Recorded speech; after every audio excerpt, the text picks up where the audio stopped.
एकेकाळी दूरच्या एका भूमीत एक लहान पण घनदाट जंगल होतं.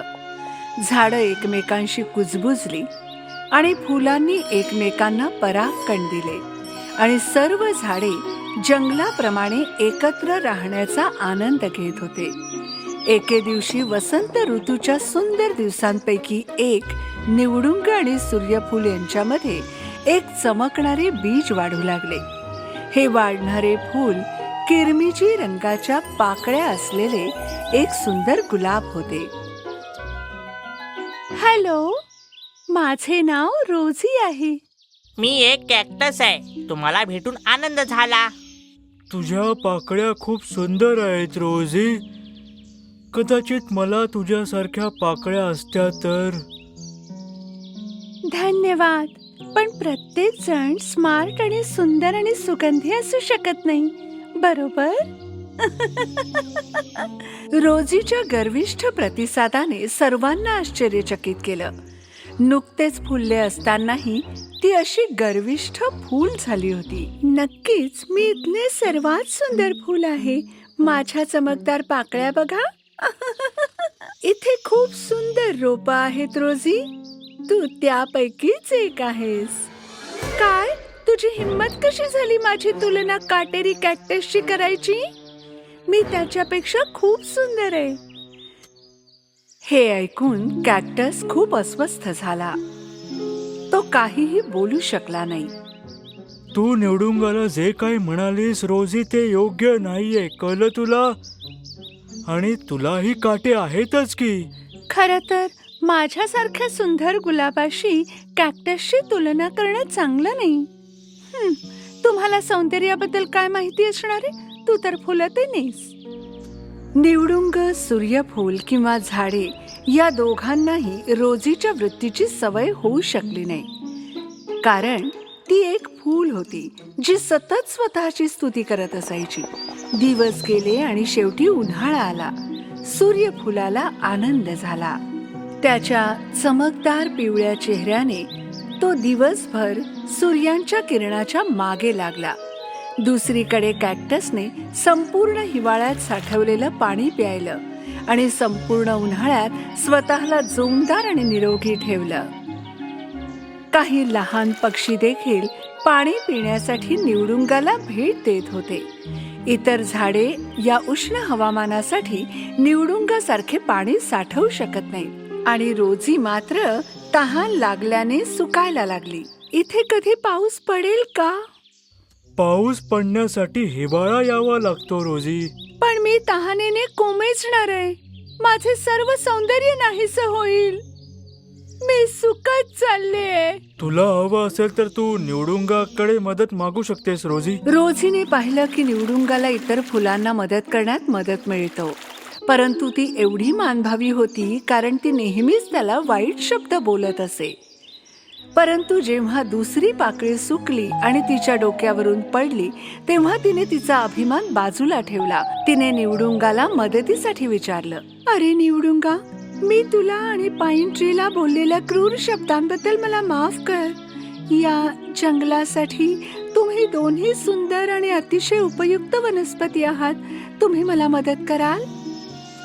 निवडुंगाने पाहिलं की रोजी नम्र होण्याचा मार्ग अवलंबते आणि तिने तिचा अहंकार बाजूला ठेवलाय, म्हणून त्यांनी त्यांचे पाणी तिला देऊ केले. तिला पुन्हा एकदा तिच्या शरीराला चेतना मिळाल्याची जाणीव झाली आणि तिच्या तेजस्वी पाकळ्या सूर्याच्या किरणांमध्ये पसरल्या. त्या दिवसापासून रोजीने तिच्या मित्रांना त्यांच्या दिसण्यावरून कमी लेखणं सोडून दिलं, कारण आपण एकमेकांपेक्षा कितीही वेगळे दिसत असलो तरी आपल्यातील प्रत्येकाची रचना सौंदर्याने आणि उपयुक्ततेने केलीये.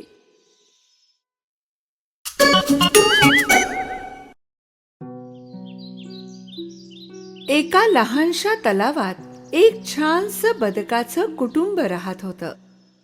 आई बदक तिच्या अंड्यांवर बसून तिची पिल्ले बाहेर येण्याची वाट पाहत होती. तेथे बरोबर 7 अंडे होते. एका सोनेरी सकाळी अंड्यातून पिल्ले बाहेर येऊ लागली. लवकरच त्यापैकी 6 अंड्यातून पिल्ले बाहेर आली. पिल्ले या नवीन जगाला समजून घेण्याच्या प्रयत्नात क्वॅक क्वॅक करत त्यांच्या आईच्या आजूबाजूला फिरत होते. पण त्या अंड्यांपैकी जे मोठे अंडे होते त्यातून पिल्लू बाहेर येण्याचा खूप प्रयत्न करत होते, पण त्याला बाहेर येता येत नव्हतं. आणि त्यामुळेच आई बदक खूप काळजीत होती. आई बदकाने आणखी थोडा वेळ वाट पाहायचं ठरवलं आणि मग ते शेवटचं 7वं अंड फुटलं. बदकाचं ते पिल्लू खूप गोंधळलेल्या नजरेने इकडे तिकडे पाहत होतं. त्या पिल्लाला हे माहित नव्हतं की त्याची आई आणि त्याचे भावंड त्याला गोंधळलेल्या नजरेने पाहतायत, कारण ते पिल्लू अजिबातच त्यांच्या भावंडांसारखं दिसत नव्हतं. तो थोडा आडवा होता आणि त्याचे सोनेरी आणि पांढरे पंख होते. इतर भावंड त्याच्याकडे पाहून हसू लागले. तो किती कुरूप दिसतोस, आमच्यासारखा अजिबातच दिसत नाहीस. मला कळत नाहीये की तू कसा काय तुझ्या भावंडांसारखा दिसत नाहीस.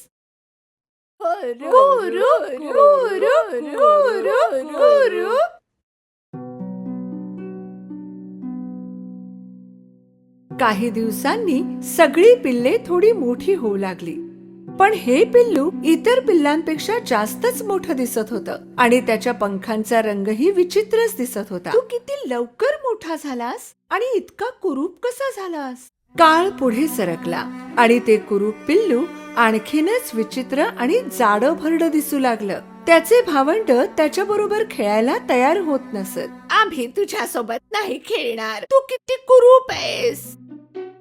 तळ्यातले बाकी प्राणी सुद्धा त्या कुरूप बदकाची खिल्ली उडवत असत. कुरूप बदकाचं पिल्लू, कुरूप बदकाचं पिल्लू, ना ना ना ना ना ना, कुरूप बदकाचं पिल्लू, कुरूप बदकाचं पिल्लू. त्याची आई त्याला वाचवायचा खूप प्रयत्न करत असे. बिचारं माझं पिल्लू, तू इतरांपेक्षा वेगळा का आहेस? जसजसे दिवस गेले ते बिचारं पिल्लू आणखी निराश झालं आणि त्याला विचित्रच वाटत होतं. रात्र रात्र तो रडत बसायचा आणि विचार करायचा की तो कोणालाच आवडत नाही. मी इतका कुरूप का आहे? मी माझ्या भावंडांसारखा का दिसत नाही?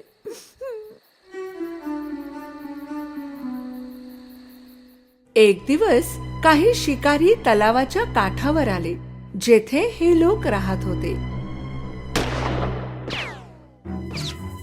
शिकारी त्या बदकांची शिकार करू लागले.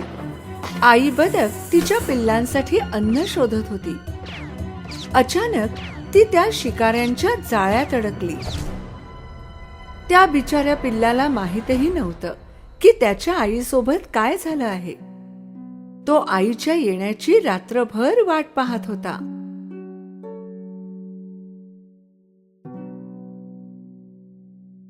बिचाऱ्याला सुचेना की काय करावं. सगळ्यात आधी तो कुत्र्याकडे गेला. कुत्र्याने त्याला हाकलून दिलं.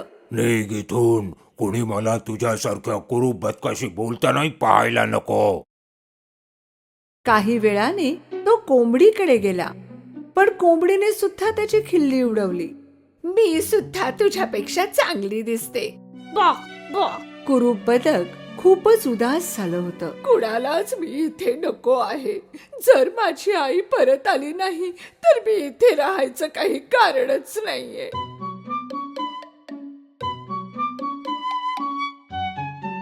त्याच सकाळी ते बदक त्या तलावातून निघून गेलं. ते पोहत पोहत तलावाच्या दुसऱ्या किनाऱ्यावर गेलं. जे त्याला रस्त्यात भेटत होते त्या सर्व प्राण्यांना तो एकच प्रश्न विचारत होता.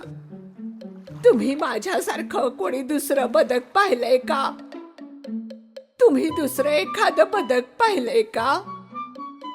तुम्ही माझ्यासारखं कोणी दुसरं बदक पाहिलंय का? सगळ्यांनी त्याला एकच उत्तर दिलं की त्यांनी इतकं कुरूप बदक आजपर्यंत कधीच पाहिलं नाही. बिचाऱ्या पिल्लाने आपला मार्ग ठरवला आणि दुसऱ्या तलावात पोहोचला. तेथेही त्याने सगळ्यांना तोच प्रश्न विचारला. तू इथे राहू नकोस. इथे जवळपास खूप शिकारी आहेत. तू इथून लगेच निघून जा. जा. कुरूप बदक तेथून निघून गेले. लवकरच ते आणखी एका तलावात पोहोचलं. यावेळी तेथे कोणीच नव्हतं. ते अगदी एकटंच होतं. जर कुणालाच मी आवडत नाही तर मी इथेच लपून राहतो संपूर्ण आयुष्य. महिने सरले. एकटं असूनही ते खूप आनंदात होतं. एक दिवस त्याने पाहिलं की पांढरी लांब मान असलेल्या पक्ष्यांचा थवा दक्षिणेकडे चालला होता. कुरूप बदक हैराण होऊन त्यांच्याकडे पाहत होता. किती सुंदर आहे ते. मी पण असाच असतो तर. थंडीचे दिवस आले आणि बर्फ पडू लागला. कुरूप बदक पहिल्या बर्फ पडण्याच्या दृश्याच्या प्रेमात पडलं. खेळता खेळता ते बर्फाने झाकलं गेलं. खूप बर्फ पडल्यामुळे त्याला अन्न शोधायला त्रास होत होता. म्हणून तो चालतच होता अन्नाच्या शोधात. बदक थंडीने थरथरत होतं आणि थकलं सुद्धा होतं. ते एका शेतकऱ्याकडे पोहोचलं. शेतकऱ्याला त्याची दया आली. त्याने त्याला त्याचा कोट दिला. बिचारं बदकाचं पिल्लू, किती गारठलंय बरं हे. मी तुला घरी घेऊन जातो आणि तू मोठा होईपर्यंत तुझी काळजी घेतो. हा,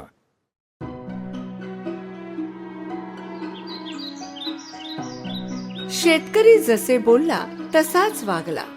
जोपर्यंत बदक मोठं झालं तोपर्यंत वसंत ऋतू आला होता.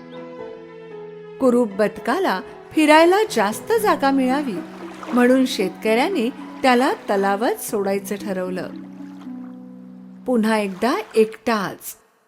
किती दिवसांनी बदकाने त्याचे प्रतिबिंब पाण्यात पाहिले. पण त्याला पाहून आश्चर्य वाटलं. आधी तर तो स्वतःला ओळखूच शकला नाही. त्याला वाटलं त्याच्या मागे कोणीतरी उभं आहे. म्हणून त्याने आपले पंख पसरले आणि पाहिलं तर त्याचं प्रतिबिंब सुद्धा तेच करत होतं. त्याने आपली मान बाहेरच्या बाजूला वळवली आणि तेच त्याने पाण्यात सुद्धा होताना पाहिलं. तेव्हा त्याला खात्री झाली की तो दुसरा कोणी नाही, तोच होता. मी किती मोठा झालोय. मी आकाशात उडणाऱ्या पक्ष्यांसारखा दिसतोय. मला घरी जायला हवं. जेव्हा तो तलावात पोहत चालला होता रस्त्यात त्याला हंसांचा थवा दिसला. कारण आता तो त्यांच्यापैकीच एक होता. त्यांनी त्याला त्यांच्यासोबत घेतलं. ते कुरूप बदक आता हंसांसोबत मजेत पोहत पोहत चाललं होतं.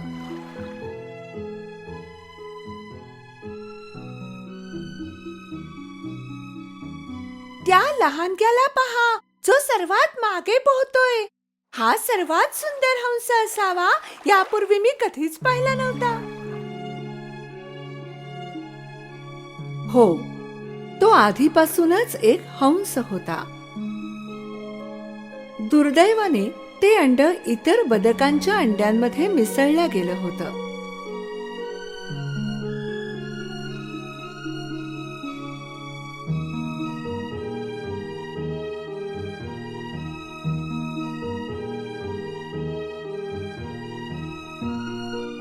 पण आता तो त्याच्या खऱ्या कुटुंबासोबत होता आणि त्याचे भविष्यातले जीवन खूपच आनंदात जाणार होते.